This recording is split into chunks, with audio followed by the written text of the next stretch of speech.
session is more targeted towards the venture debt, which is an evolving asset class, especially with the uptick in the VC ecosystem. So thanks to Nilesh, Ashish, and Ashvin for being a part of the panelists. First, starting with the introduction, starting with Nilesh, I think he's a bit alumnus and has a 3 decade of fantastic career.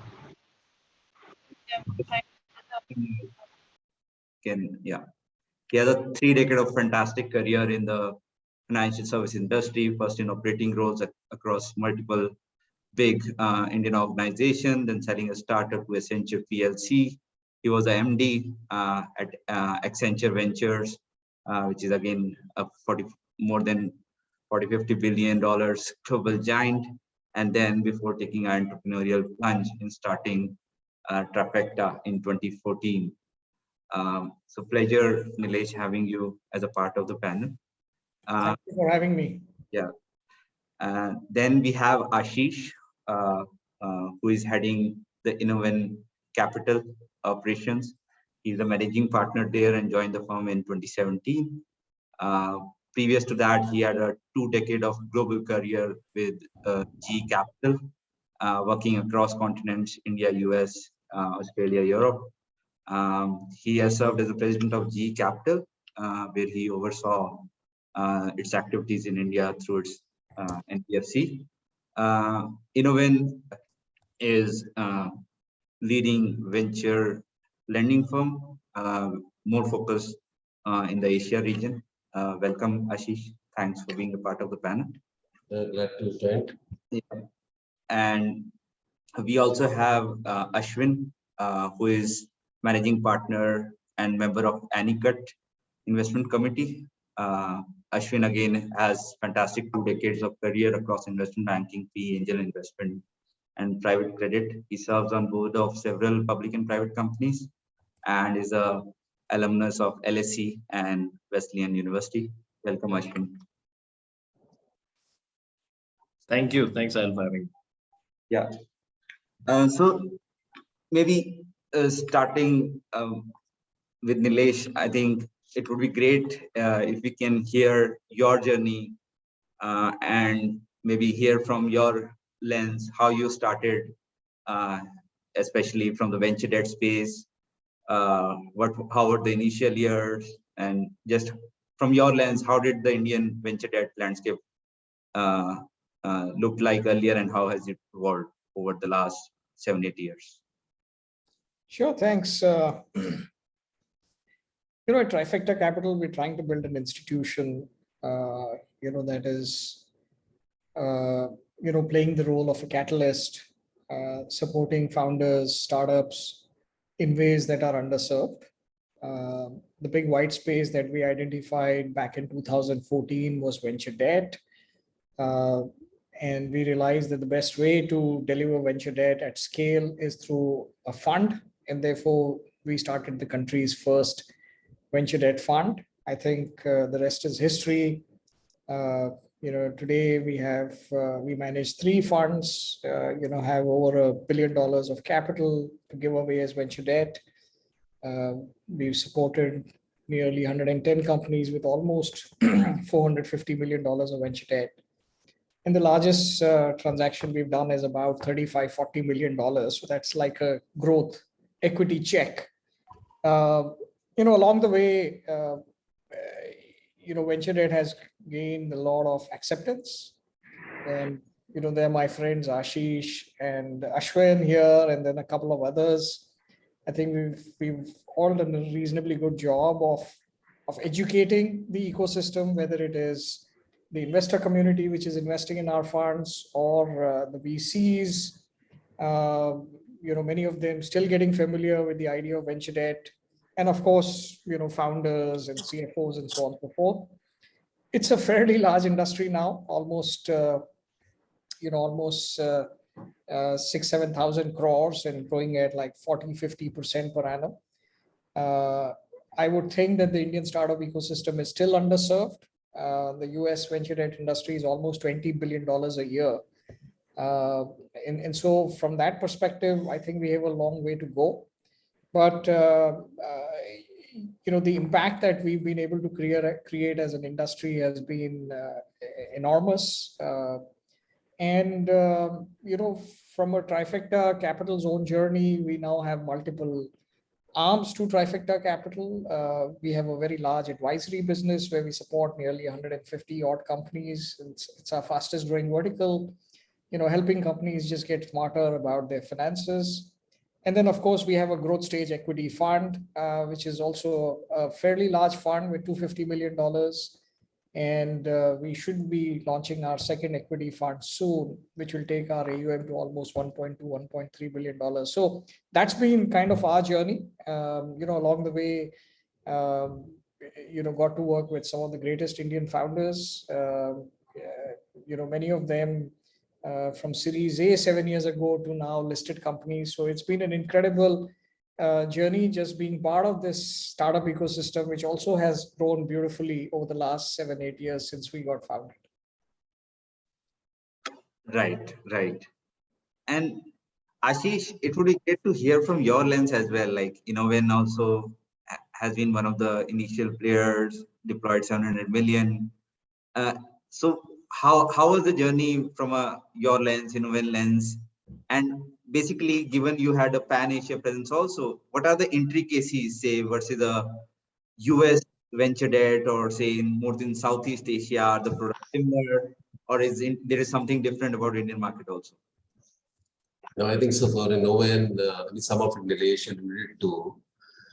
I think so. We were set up as the first in our rolled up set up as the first venture debt shop in India under the Silicon Valley Bank SVB India platform. And then just giving a little background. I mean, SVB is the largest venture debt lender globally. They were just too early to the market. So they came in 2008-9 when the venture ecosystem was very shallow.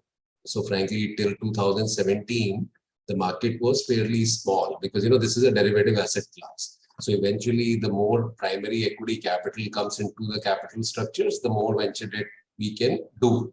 Because as companies raise more money, I mean, their capacity to absorb, there is more debt. So the market was pretty small.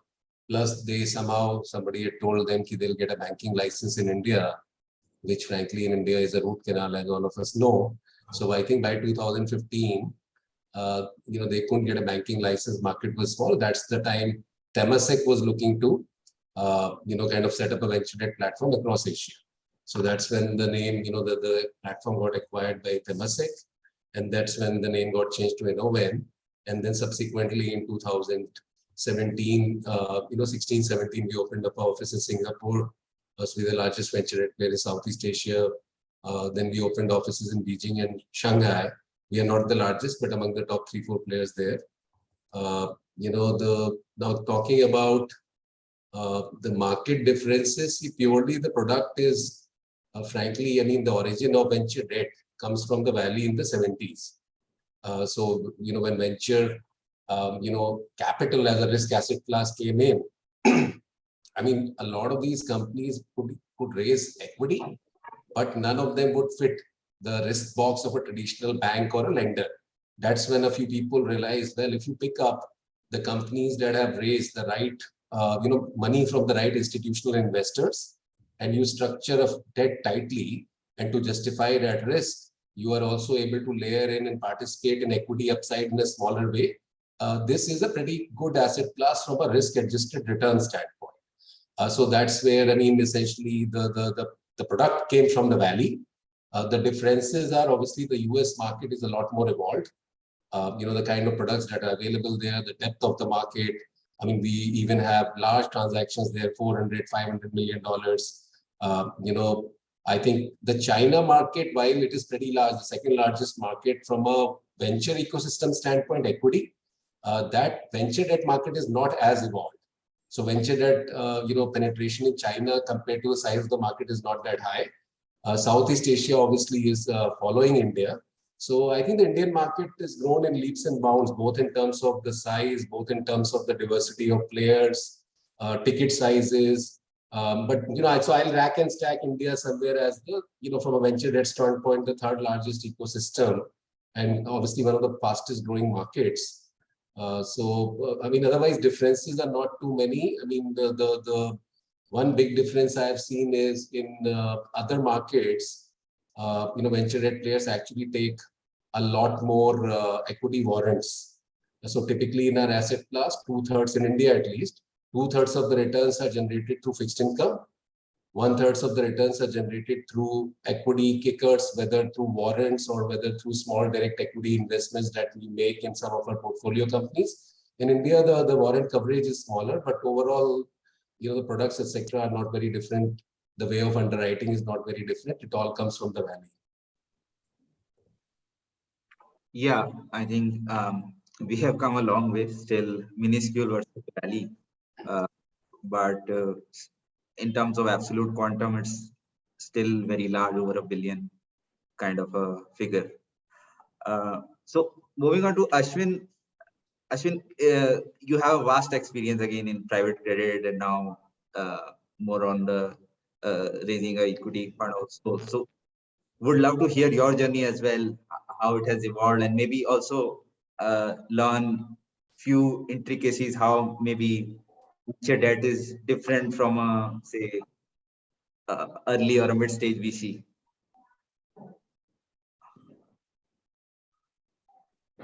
Sure, Sal. So, my own background is I've been mostly on the equity side. My training has been on the equity side, and got into private credit actually by chance. I wasn't. We weren't planning to raise a fund or do this. We were more managing, family office capital, and got into the lending business, and that business actually did well for us for about 4 or 5 years between our own capital as well as some of our friends and family capital, and then it evolved into Anicut. We've subsequently since then raised 2 funds. These are 2 AIFs, just like Nilesh and Ashish run much larger funds. So we're a smaller guy there, but and our strategy has been slightly different. We get most of our returns from the coupons and less reliance on warrants.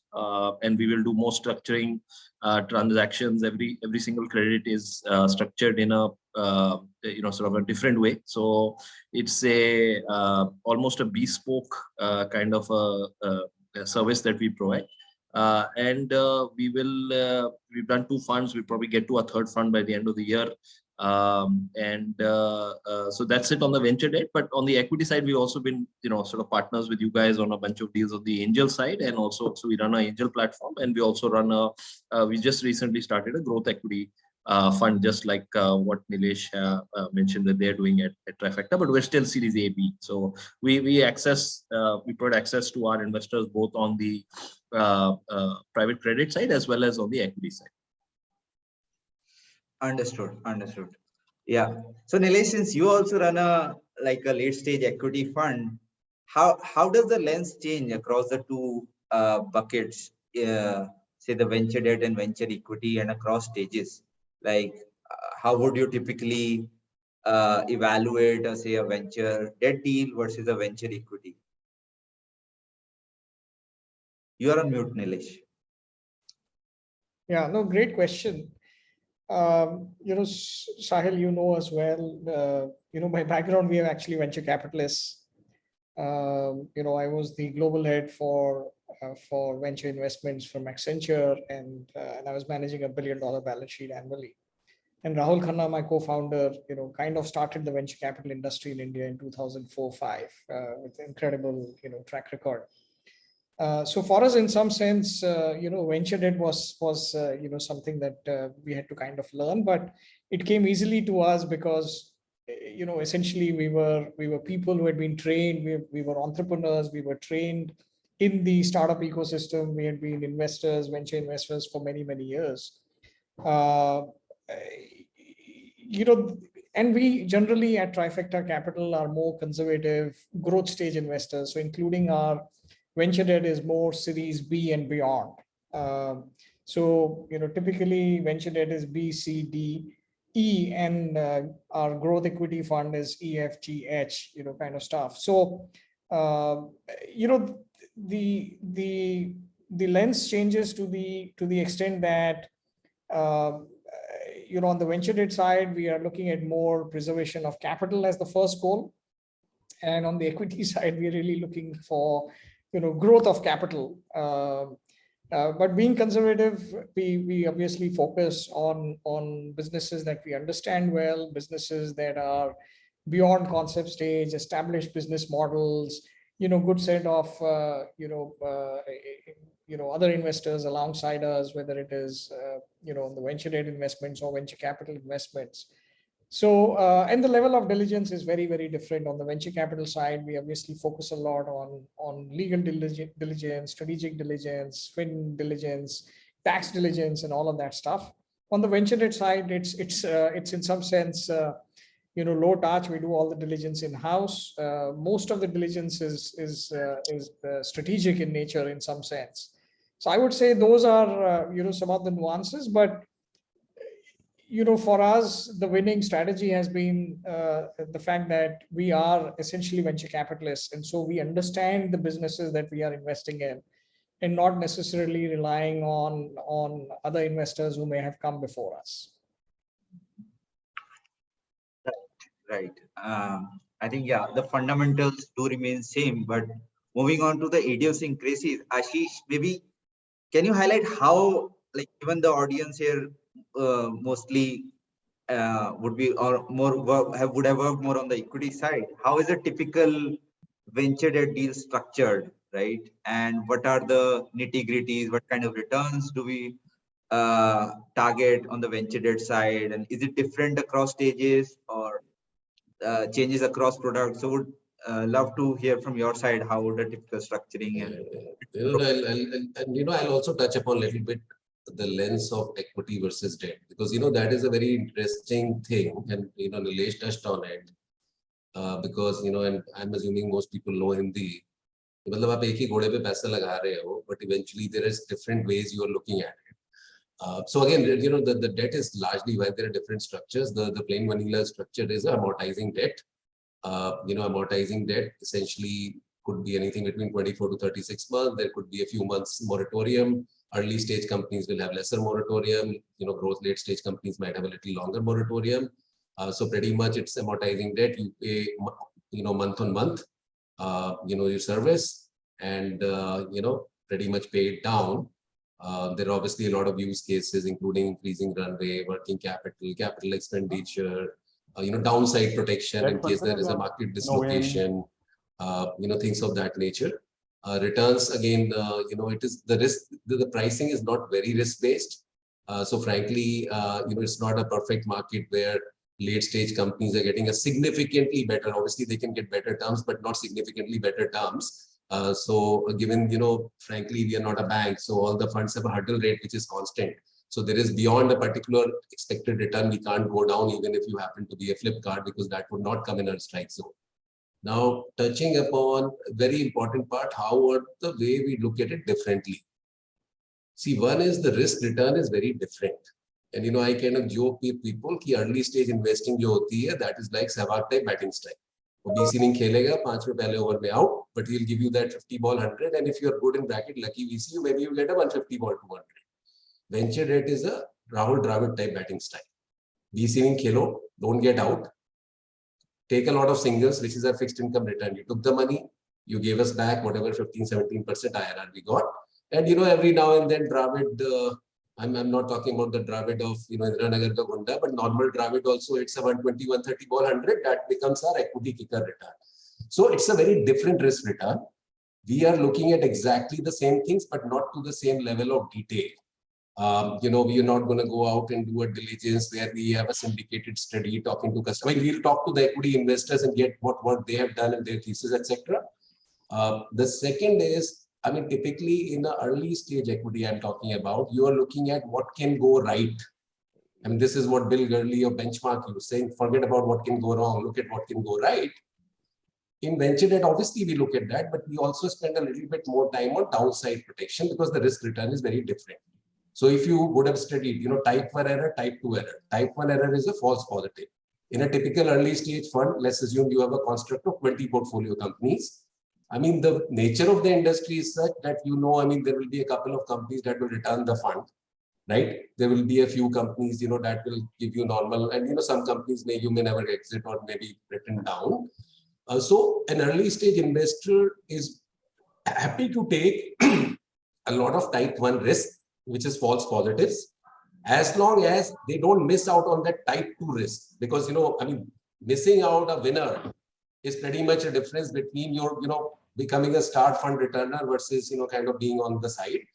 In our stage, at least for us, and I'm assuming that's the same for venture debt, we want to avoid type 1 errors because our risk return don't allow for, that kind of mortality risk. So we look at a lot more on saying, first and foremost, while we are looking at the founder and unit economics and, what kind of competitive landscape and things of everything that typically one would look at. We spend a lot of time saying, okay, we don't like binary business models.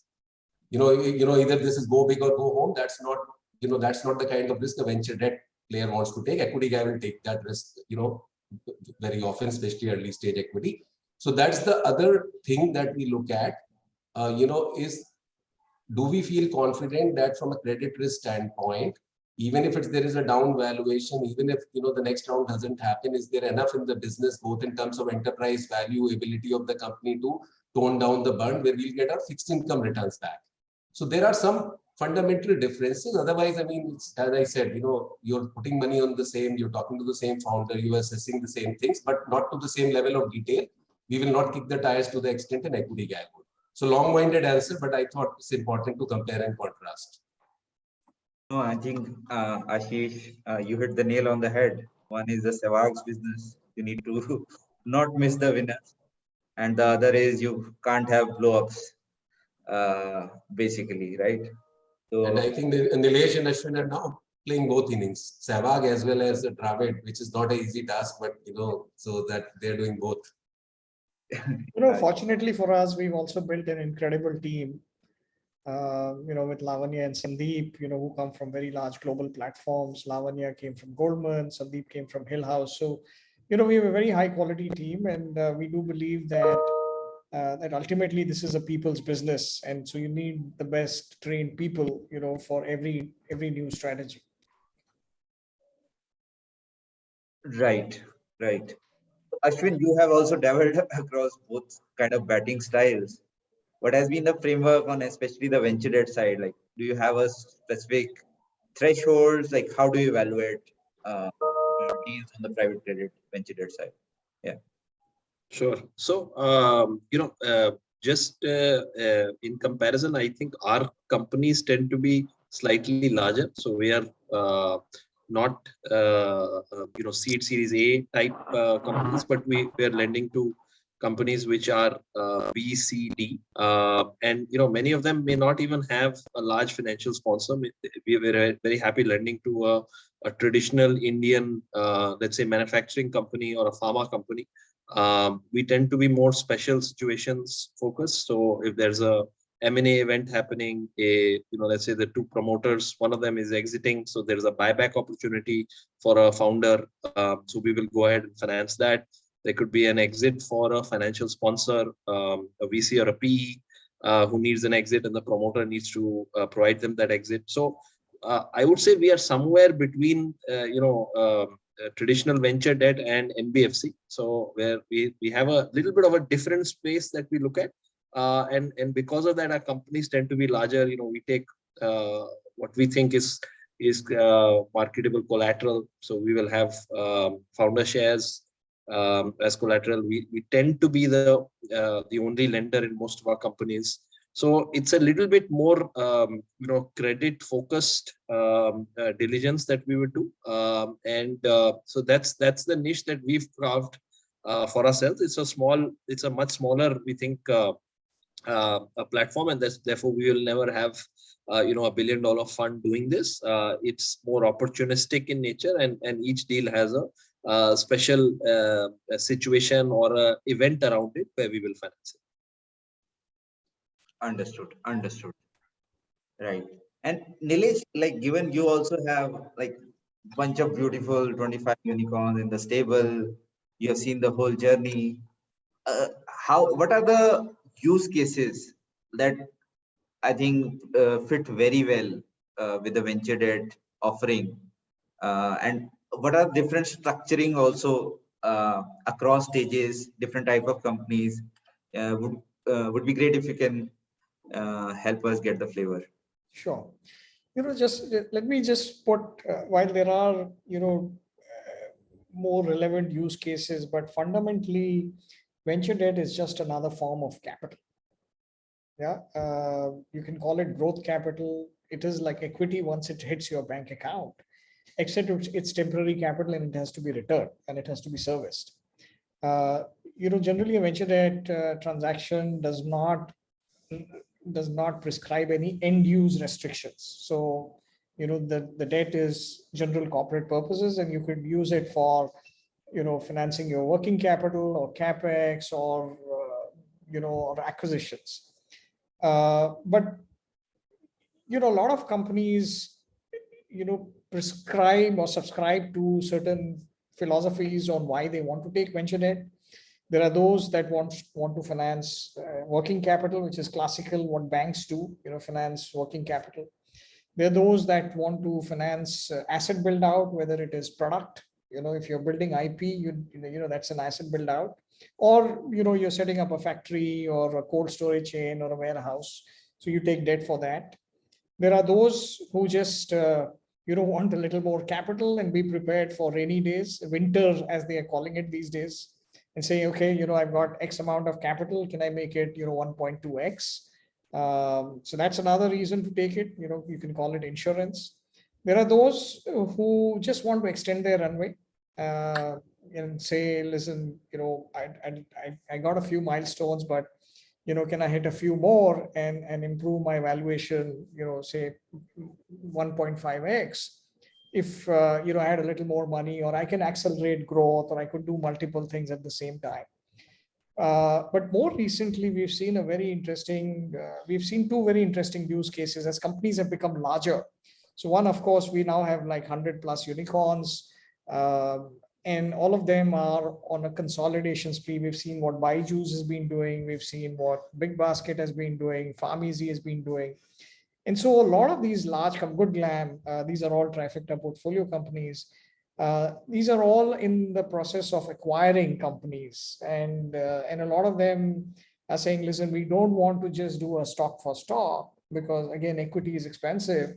We'll take some venture debt and do a leverage buyout. Leverage buyouts are very common outside India.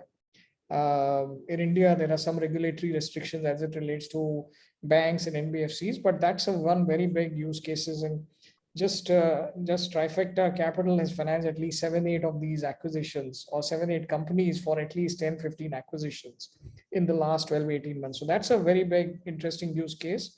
There are a few use cases that have emerged recently where companies are saying we want to buy back our shares, from maybe an old investor, angels, etc.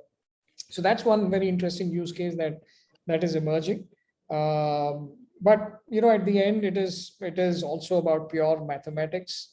Venture debt is probably a third of the cost of equity. So if equity is about 30%, venture debt costs about 11-12% post-tax. So it's a very attractive cost of capital product. And the more you infuse it into your capital structure, the better your shareholder returns, your ROE, and so on and so forth. So it just makes sense, except that not all companies can get venture debt, and they have to meet certain criteria, at least from the evolving venture debt landscape in India. In the US, deep tech companies, which will probably not generate revenue for 5 years, will not build a product for the next 5 years, also manage to get venture debt. But in India, it is still evolving. So I think 10 years from now or 5 years from now, we'll start seeing that kind of venture debt opportunities also. In terms of structure, no two venture debt structures are similar. because every company is very different. If I look at our portfolio of 110 companies, I don't know if two companies are similar in their business models, in their execution styles, in their stage. Founders are different, and the use cases that they want to use venture debt for are also different. So, we've had many different structures. Some are 12-month structures, some are 4-year structures. Some have differentiated, coupon servicing, principal servicing. Some are front-ended, some are back-ended.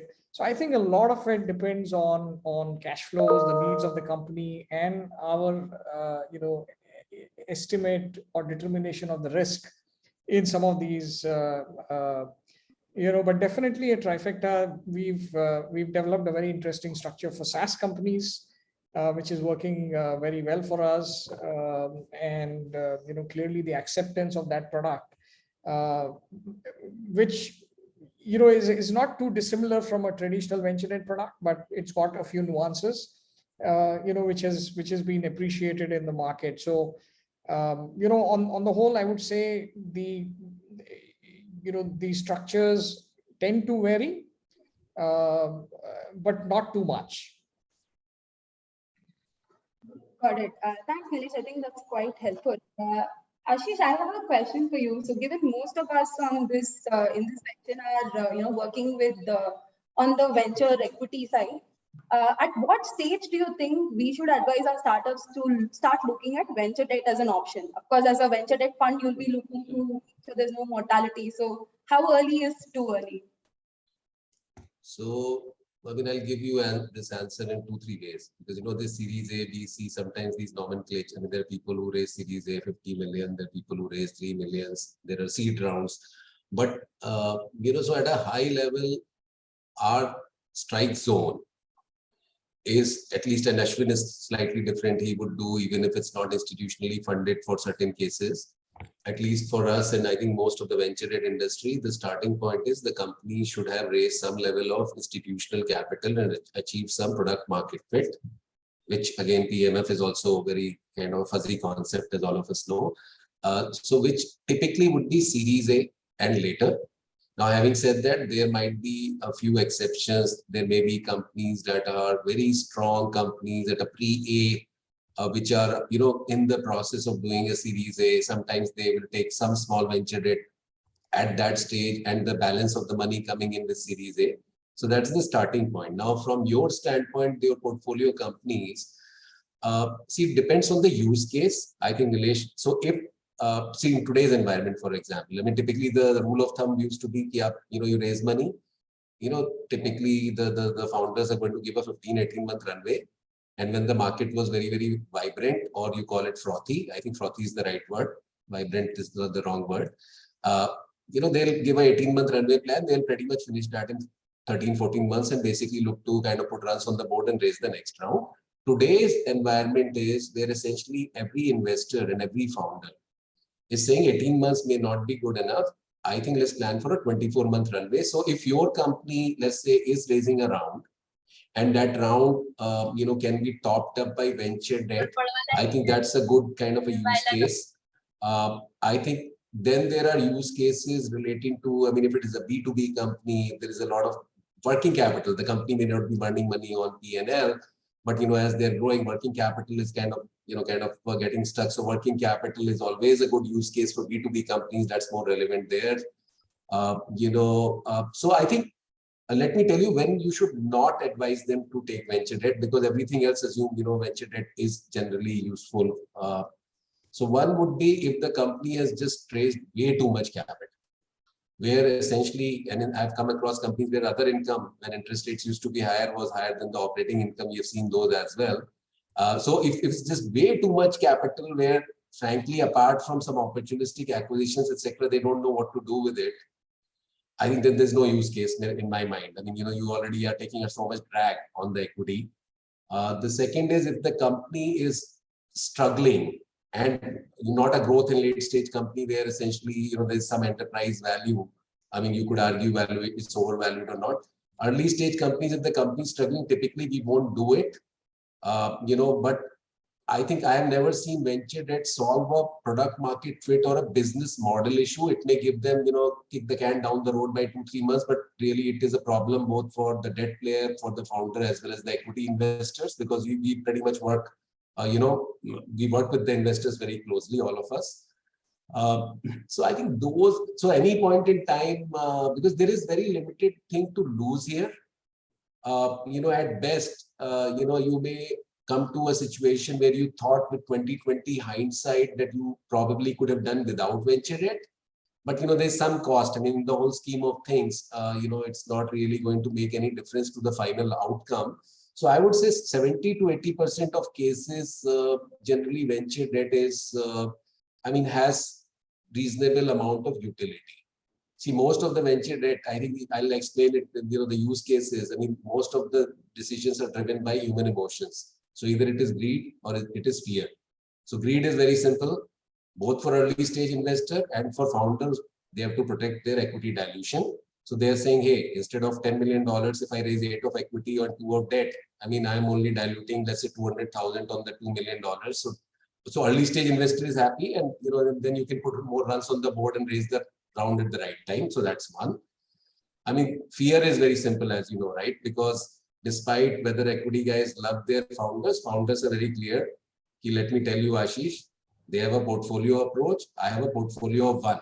So while I am the most aggressive on the upside, I am also the most, kind of particular about downside, because I have a portfolio of one. So if tomorrow there is a market dislocation, etc., I would rather have, some more money in the bank and sleep well at night. I am responsible for a few hundred employees, a few thousand employees, or whatever the case may be. So again, fairly long answer. I mean, if you have too much capital, there is no use case, because otherwise you will use your money just to pay us debt plus interest. Otherwise, there are enough use cases for venture debt today. Understood. So moving on to Ashwin. Ashwin, like, what roles do, say, NBFs in this whole venture debt journey versus fund? Like, how is their funding different from, say, a venture debt offering in general? Sure. So banks and NBFCs have their own criteria. I think there is a more of a product approach there. They will ask for 3 years of profitability. They will ask for hard collateral. So many of the early stage companies will not fit in to what traditionally banks and NBFCs have been doing.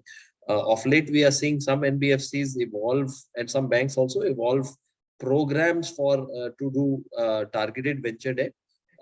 See, the challenge I'm seeing in many of those cases is that while they have come up well, and they've may have highlighted that these are like IQ, there are 10 or 15 funds who they have selected, and within their portfolio they will do some venture debt.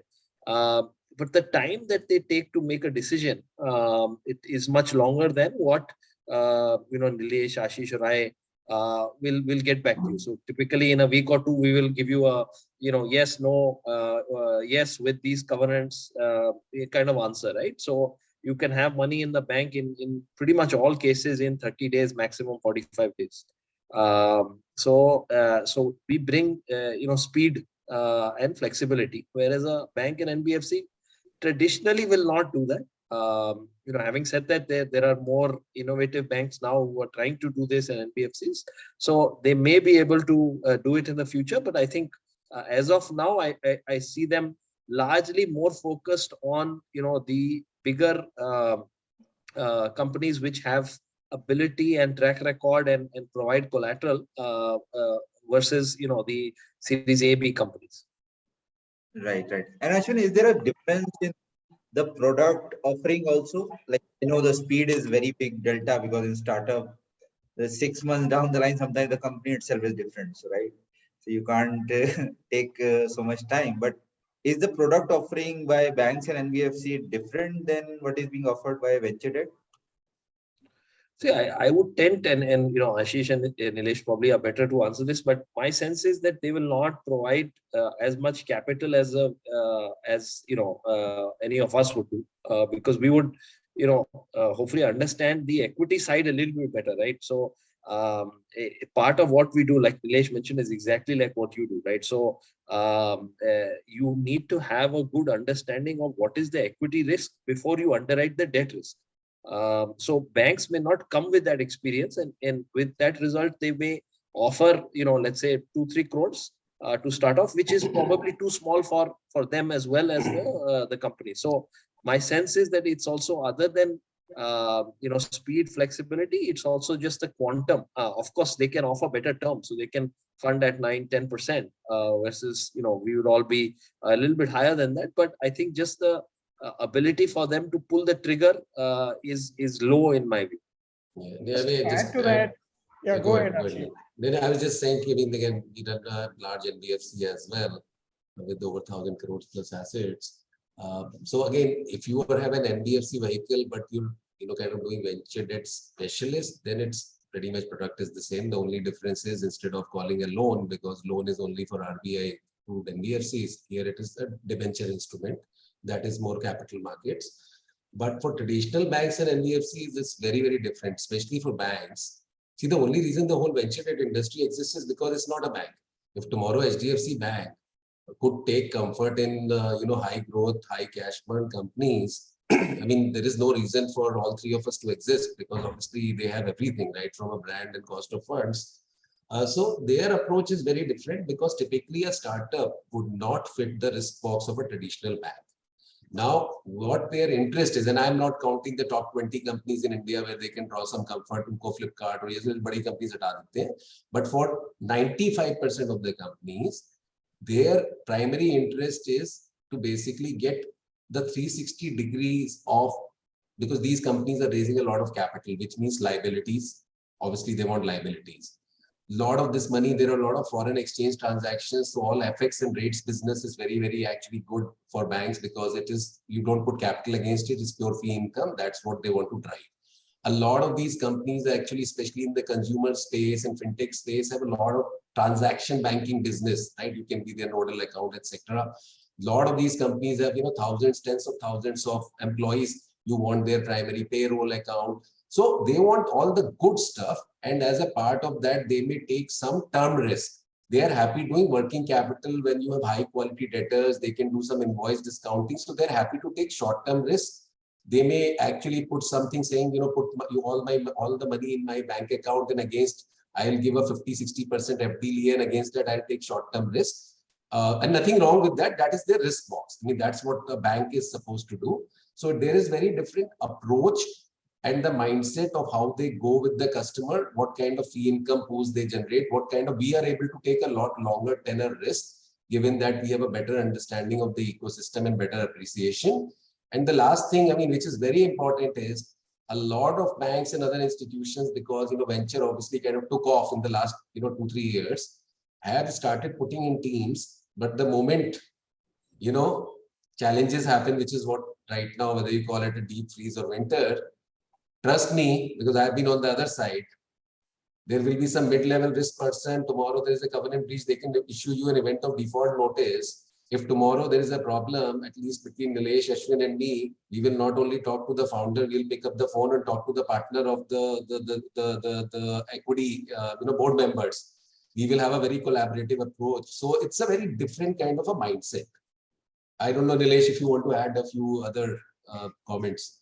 No, I think, we look at it this way: the banks are not trained to evaluate startup. This is not a debt service coverage ratio, interest service coverage ratio, asset cover, founder providing significant, personal guarantees and things like that. The founder, bichare, they barely, living in rented homes.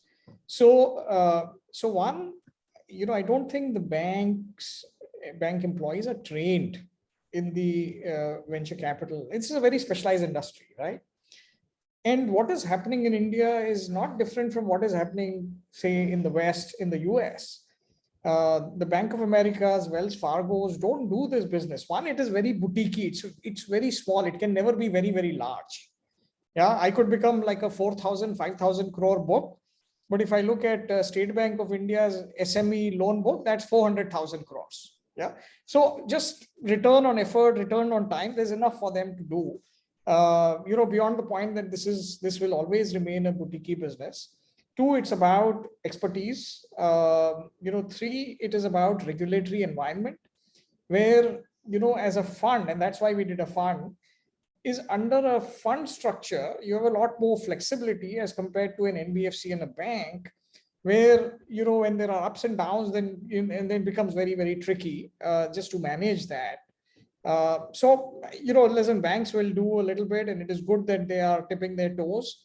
But I know some of them who started in the early days had 30% NPAs and then shut it, and now are coming back and so on and so forth. I think, venture debt players like Trifecta, like Innoven, like Alteria, like Anicut will remain the predominant players and probably control 90% of the market.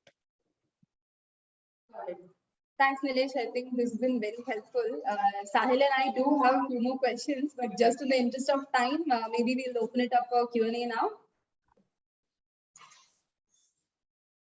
Hi guys, this is Apurva from India Quotient. I have a question, if I can go. I want to ask, what is the downside protection in venture debt? How do you recover in case in case a company is not able to repay? Let me take that one. See, essentially, very limited downside protection if tomorrow the company were to go belly up. And the reason I'm saying is that, eventually most of these companies predominantly will not have, collateral in the form of, let's call it hard collateral, whether it's real estate, plant and machinery, etc. So eventually, if in a very extreme downside case, generally, I mean, the first line of defense obviously is, are the existing investors able to provide some bridge, and we work with them to see if that can help. The second line of defense is the company itself trying to increase the runway by reducing cost, performance marketing, whatever. The final line of defense happens to be that essentially, the company can be, can find a home somewhere. And typically when a company finds a home, I think almost 80 to 90% of those transactions are not done from a position of strength. I mean, typically they will be at very high discount to the last valuation. Some of them might be from a position of strength. But given that these are highly underlevered companies, then the debt guys obviously can get paid out.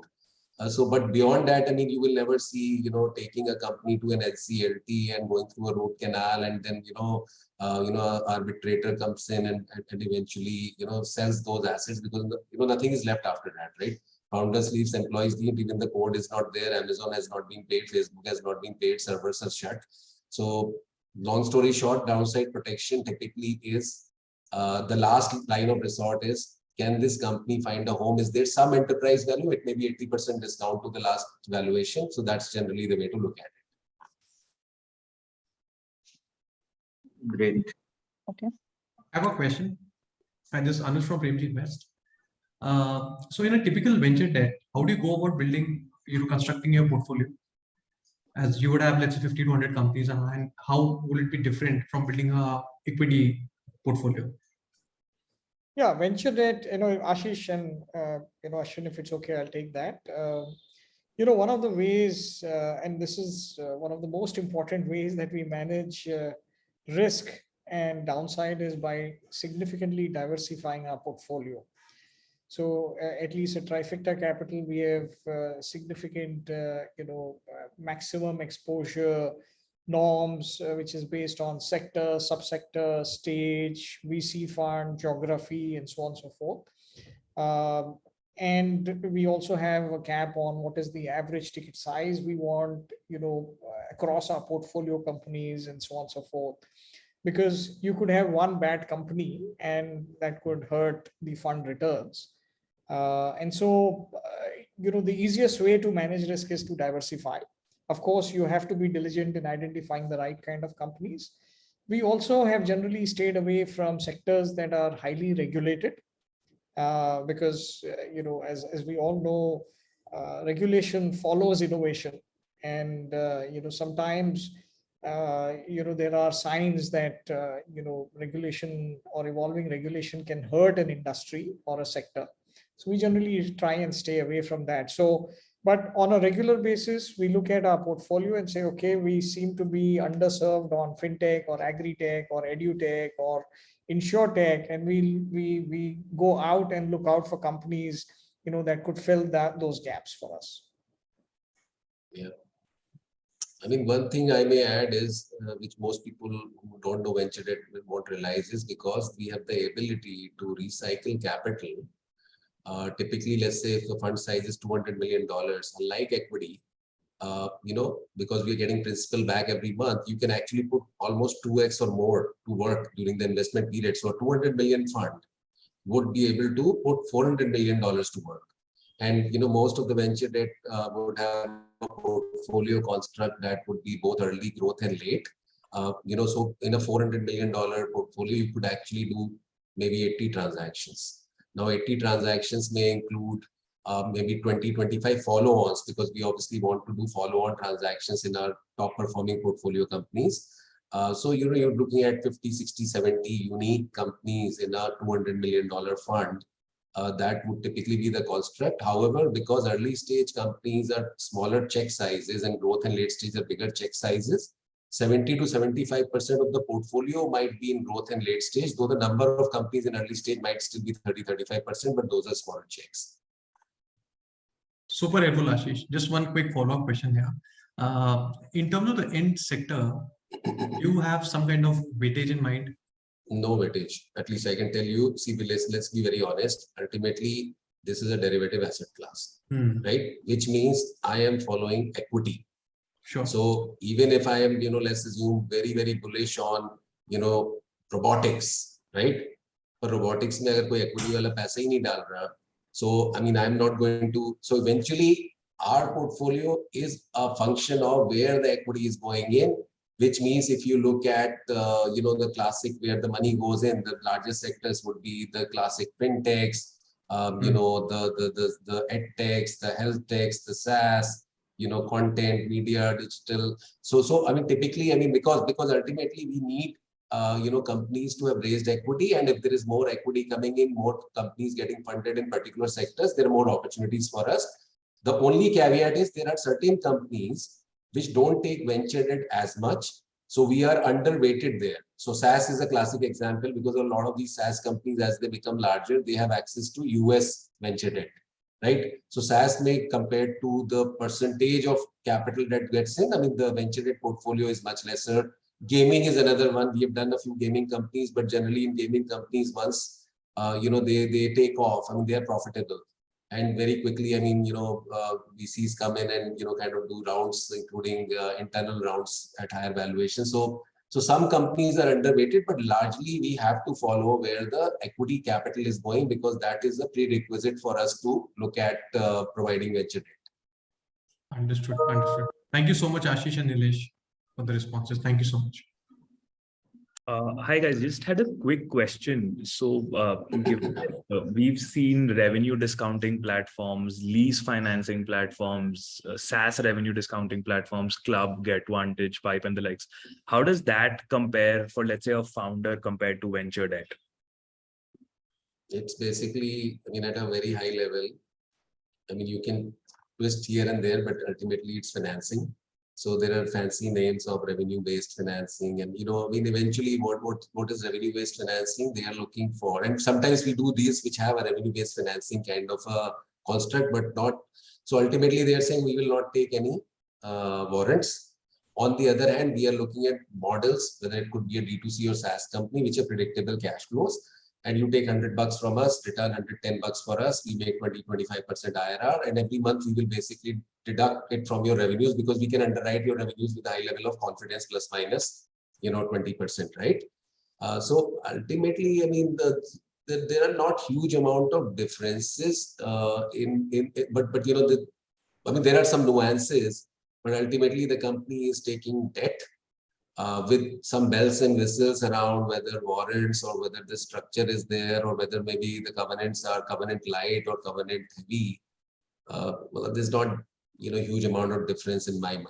Yeah, our own experience and research suggests that revenue-based financing is kind of a subset of classical venture debt. and probably will be 5-7% of the overall opportunity. It is also very, very expensive. If you look at a term sheet from a revenue-based financing company, when you actually analyze it carefully, it's almost 24 to 28%. So it's like a money lending business. Can we do revenue-based financing from our existing fund? Both Ashish and I can do it. We and like Ashish said, we have done like kind of revenue-based or linking some of our underwriting to revenue, but we just think there's not a very large market that is seeking that product. And there's enough for us. In fact, the problem for Ashish and I is that, the opportunity is very, very large. And we are all, despite our very large funds, we still need more capital to just service that opportunity that is presenting itself. Yeah. Also, maybe the one thing I'll add is, sorry, Nilesh. In the US, because the debt industry has evolved over 35, 40 years, and every 50 basis points, there's a product. So you can borrow at 8% and you can borrow at 24%. And there's a very interesting product, provided by different players at each of these intervals, if you will. And the market is deep. Yeah, the market is very deep there. Ashwin, sorry. I was saying, if you look at D2C, how many companies would fit the credit box, right? I mean, in the US, you go to, state by state, there may be 30 D2C brands in each state that are doing, $20 million of revenues or more. So, yeah, Ashwin, go ahead. No, I think the only point I was making on revenue-based financing was that typically that's more shorter term. The way our funds are structured is, we tend to do more longer term, 2, 3, 4 year kind of financings. It may have an element of revenue-based financing built into it, but I think they're all fancy names, but effectively we're all doing similar stuff. I'm saying I'm trying to develop a new product called profit-based financing. There's not a very large market for that, unfortunately. I just have one follow-up question to that one. So today, let's say being venture capitalists, we've seen a few challenges in the regulatory environment, right? So suppose if I have to invest in a US company, taking SEBI approvals takes us 3 to 4 months. Do you think these regulatory challenges also provide venture capital or venture debt an opportunity to, let's say, help the company? I hear, Ashwin, you've done something of this sort for a company. If you could just highlight for the whole group. Yeah, I think, there is... India is a market of, there's regulators who think, they're doing a good job and they tend to over-regulate companies. So there's this a market for, we've seen companies which have, let's say, non-India based headquarters, could be Singapore, US, etc. And their Indian subs or in terms of acquisitions, they need capital, or they could be for other reasons. We've had issues where, FEMA, because of FEMA payments have been, held. There's some approvals that are required. So in those cases, we will fund the India business.